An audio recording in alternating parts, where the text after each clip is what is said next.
Jack and Anna wanted to help an elderly man they saw on the road, but instead of showing gratitude, he even chased them away with a stick. Thinking they had encountered a madman, they quickly got in their car and left. Little did they know, the old man had actually done this to save them. Not long after driving off, Jack and Anna came across a car bumper lying in the middle of the road, blocking their path. Without giving it much thought, Jack dragged the bumper aside and continued driving. However, it wasn't long before Anna suddenly hit the brakes because another bumper was obstructing their way. Only then did they realize that the place looked strangely familiar. It seemed they had returned to where they started, but oddly enough, the bumper Jack had previously moved was back in the middle of the road. Just then, a woman covered in blood suddenly appeared ahead of them, looking particularly terrifying in Anna's horrified gaze. To make matters worse, the woman then began floating in the air. Overcome by fear, Anna slammed on the gas pedal and sped off, desperate to escape this place. However, to their surprise, after making a loop, they found themselves right back where they had begun. Jack suspected that Anna, in her state of shock, had simply taken a wrong turn. He decided to get out of the car to see if there were any other roads, but the moment they stepped out, the bright daylight abruptly turned into darkness. Anna thought she must be hallucinating and asked Jack to confirm if it had indeed been daytime just moments ago.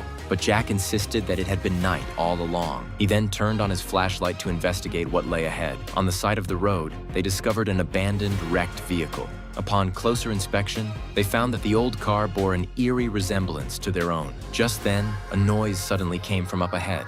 Following the sound, Jack saw a blood-soaked corpse hanging from a tree. As he picked up the flashlight from the ground to leave, a madman suddenly attacked them from behind. When Jack and Anna regained consciousness, they found themselves tied up by the lunatic, who was sitting by a bonfire gnawing on a severed arm. At that moment, they realized they were about to become his next meal. The man quickly reached out towards Anna, but just then, the elderly man from earlier suddenly appeared and knocked the attacker unconscious. The old man untied Jack and Anna and led them into the forest. The two were very grateful to him, but the elder seemed to have forgotten many things, not even knowing who he was or where they were. Soon, they found themselves back at the wrecked car, which the old man claimed was theirs. But they had only been gone for a short while, so how could the vehicle have become so decrepit? According to the old man, there was no escaping this forest, whether by car or on foot. At that moment, he suddenly pointed to a road sign he had never seen before. Perhaps it was the appearance of Jack and Anna that had caused this change. However, the elderly man then abruptly turned crazed and lunged at them with his stick. Terrified, the two ran into the woods, but an even more shocking scene awaited them there.